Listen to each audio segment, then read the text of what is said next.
Bonjour, peuple de Dieu. Je viens encore ce matin témoigner les grâces que Dieu a encore mis dans ma vie.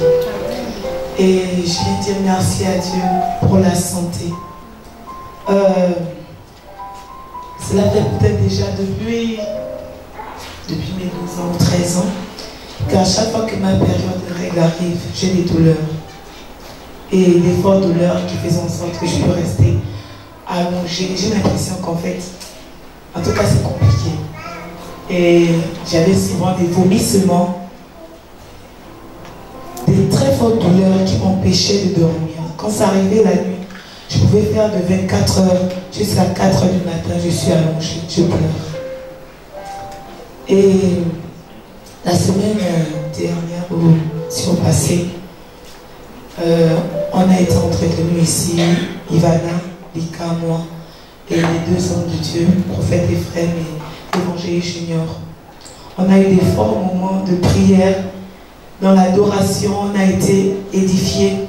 Et je rends gloire à Dieu parce que ce jour, j'ai aussi été délivré. Amen. Le Seigneur m'a délivré et il m'a aussi accordé la guérison. Amen. Donc je viens rendre gloire à Dieu parce que jeudi, mes règles sont arrivées et je n'ai eu aucune douleur. Amen. Je n'ai pas eu mal parce que le culte s'est passé. Je regardais le culte, je pouvais même m'élever, je pouvais marcher. Je n'avais aucune douleur. Pas des douleurs fortes, c'est les gens qui font en sorte que tu t'allonges, que tu t'enroules. J'étais tranquille en fait.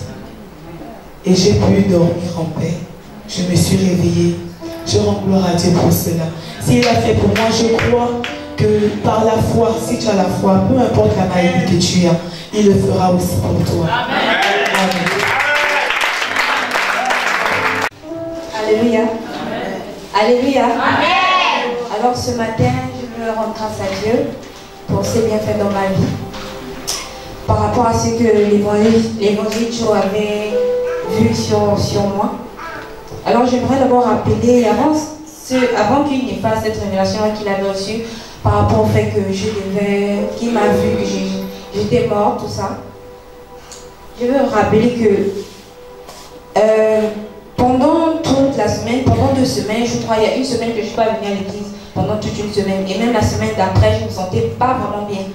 Chaque soir, j'avais des maux de tête, j'avais vraiment mal aux yeux à tel point que je n'arrivais pas à supporter même de rester dehors. Je sortais presque pas, je rentais à la maison parce que je n'arrivais pas à supporter les rayons du soleil.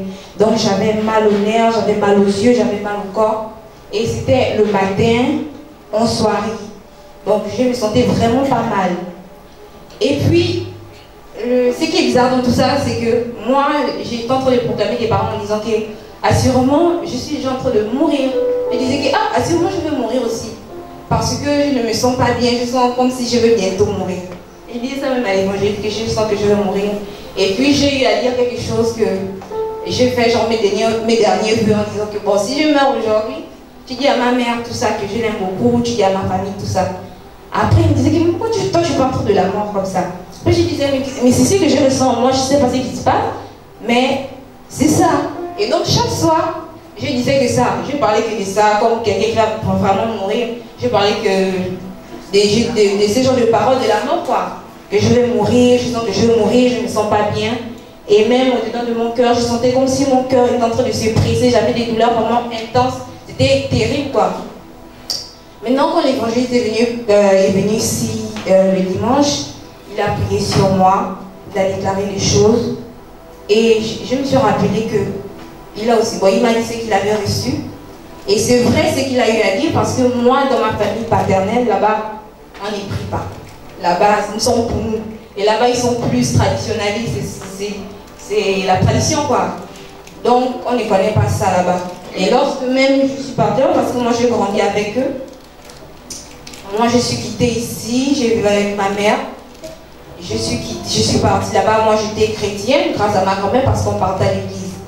Donc quand je suis arrivée là-bas, c'est vrai que je ne partais pas vraiment à l'église parce que nous on était à la frontière du Congo. J'étais avec mon cousin, donc j'apprenais avec lui. Donc du coup on ne partait pas vraiment à l'église. Mais malgré ça, moi je croyais en Dieu, je bénis vraiment l'Éternel parce qu'il m'a préservé de beaucoup de choses. Donc ce qui fait que moi j'avais toujours la parole de Dieu. Lorsque je suis même partie, j'ai l'habitude de dire que moi mes plus belles années, ce sont les années que j'ai passées à l'école. Parce que quand j'ai commencé à l'Alliance chrétienne, on partageait les petites Bibles là-bas. Donc moi, quand je suis partie là-bas, j'avais toujours cette petite Bible-là, je lisais la parole de Dieu, tout ça. Et puis, quand j'étais là-bas, je faisais vraiment des songes bizarres. Des songes où une fois même, je failli mourir un matin. Je dormais, on est venu, genre m'étrangler comme ça, je me suis réveillée le matin et je vivais vraiment des expériences bizarres. Et ceux que vous écoutez que la sorcellerie, là, moi je l'ai vraiment vécu. Parce qu'il y a des fantômes qui viennent, vraiment, tu écoutes des pas, tu écoutes vraiment des choses que vous entendez, quoi. C'est vraiment réel parce que moi je l'ai vécu. Et du coup, au long de la semaine, quand je disais, j'ai proclamé ce genre de paroles. Et quand l'évangéliste le dimanche, il a prié sur moi, bon, il a prié, je dis, ah bon, j'ai juste écouté, je suis partie. Et quand je suis arrivée à la maison, je continuais à parler, j'ai dit que je ne me sens pas toujours bien, j'ai l'impression que je vais mourir. Je disais ça, je ne sais pas pourquoi, mais c'était comme ça. Et on a eu une petite retraite ici, là, de 3 jours. J'ai dit, Seigneur, quand, je ne sais pas si c'est l'évangile junior ou le prophète des femmes qui a dit que vous pouvez faire un vœu à l'Éternel parce que lui, il est capable de te donner ce que ton cœur désire. Et moi, j'ai un désir dans mon cœur. J'ai dit, j'étais tellement dessus par rapport au fait que tout ce qui s'est passé, tous ces derniers mois, par rapport au fait que mon frère est décédé, parce que je disais que, l'Éternel, j'ai l'impression qu'on prie, toute ma famille, on est chrétienne, on prie. On dirait qu'il n'écoute pas, il n'exauce pas, parce que après je me suis dit, pourquoi je vais même prier de toutes les manières, je me suis dit mourir. Donc, ça ne sert à rien. C'est que je me suis.